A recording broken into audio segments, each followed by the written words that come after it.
Go. All right. So this is the behavior assessment. It's pretty straightforward. We're asking that you try to do this not before 3 days after the dog gets there. So we're giving the dog 3 days to sort of decompress. This is a behavior assessment.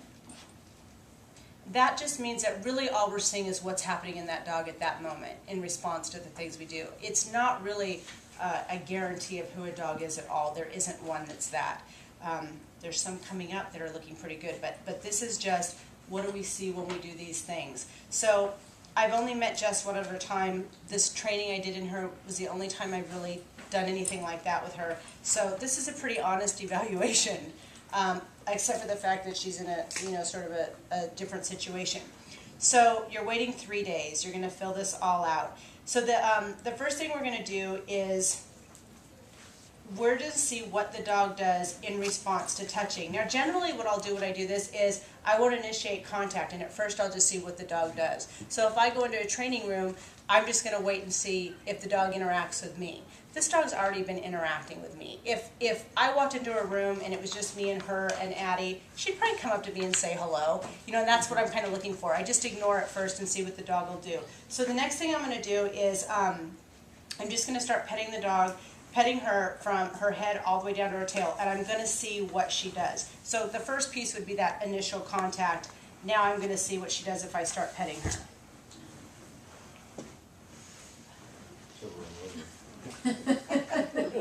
I mean, this is like really the response that we're hoping to see. So it actually asks you what happens. So I would say, even though it's not exactly on here, I would choose moves in for more petting, relaxes ears, and leans. So you can choose. Now, if you do this first one, if you see anything that makes you uncomfortable, and generally that's going to be like hard staring, growling, freezing, whale eye where the dog turns, you know, they don't want to turn their head towards you, but they can't take their eyes off you kind of thing, where you can see the white of their eyes, lip curls, anything like that, stop the test. I mean, don't keep doing it just because you haven't been bitten.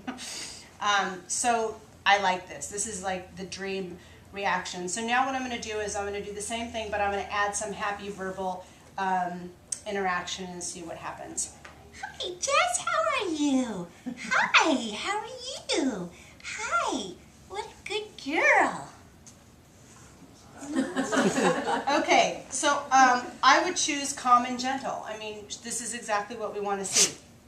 All right, so the next piece is going to be handling and physical condition. You're going to inspect the dog's paws, teeth, ears, flanks, all around their body. So again, if the dog gets uncomfortable with anything, stop doing it. Don't keep doing it. So I'm going to see if she minds if I look in here. And the dog might get weird about the ears, but be fine with the, you know, the feet or something like that. Can I look in here? Good. So, and there's a place here where you can just, I usually just put okay, okay, okay. I would put is mellow, compliant, easier with each repetition. So not a big deal at all. Okay, so this is going to be the safe hug. It's sort of a veterinarian hug. So I'm going to do it to where, you know, her face isn't in my face and I've got a hold of her. And it's going to be for 5 seconds and I want to see what happens. I'm looking for tension and freezing and that kind of thing. You're not getting it. Good. Now, honestly, the first several pieces of the test told me that I felt pretty comfortable getting near her face. If she had been like stiff or weird on anything else, I probably would have been, you know what I mean? A little more careful. A little more ready for that. And even if the dog, you know, tightens up, that's really not what I want to see. I'm really hoping that the dog will just be relaxed and not care. Okay, so the next thing I'm going to do is I'm going to do a collar grab with hey and hold it for 3 seconds. Hey! Hey! Choose easily led by the collar or oblivious. Okay, so now I'm going to do a little tail pull and a paw step. Choose him. Yeah. So again, this is the test we use for the reading program that my dog goes to libraries and little kids read to him. So we're going to do a gentle tail pull because a kid could do that, and then a little fake step on her foot. Okay, and dog's pretty oblivious to everything. Okay, so you're highly adoptable.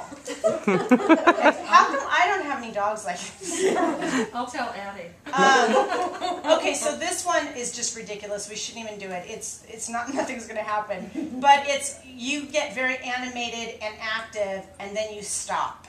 And you wait for, after a few seconds of getting them excited, you stop, and you wanna see what happens. Because we do wanna know if the dog can self-modulate and what their arousal level is like. You know, if you've got a dog who you get them mildly fired up and then they're fired up for hours, you know, might not be a home you want in a home with little kids running around. You know what I mean? We want a dog who can modulate and deal with the environment. So we'll see what happens if I try and get her excited. Jess, hey, what are you doing? Oh, she Yawn. What are you doing?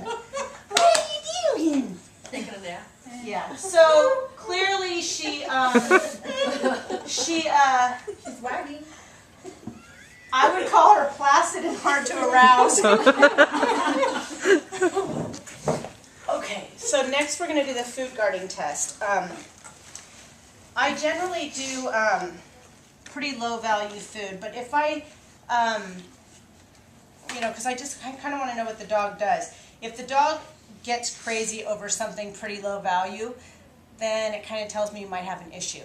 If the issue is mild, like the dog just eats faster, or the dog just you know, gets a little weird, then it's pretty workable. But I wouldn't put a dog who does anything weird around food, like with little kids that could crawl up and hang all over it. So I'm going to just throw some food down.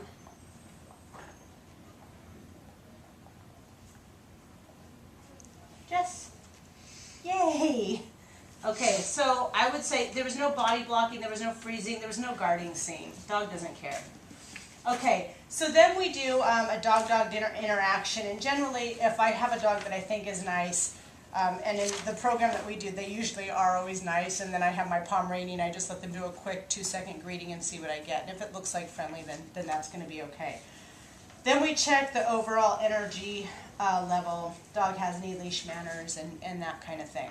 So to me, this is a very basic test, but it can give you an idea of things you might not know are there unless you try it. So I think that can be really helpful for us. You want to stop with that?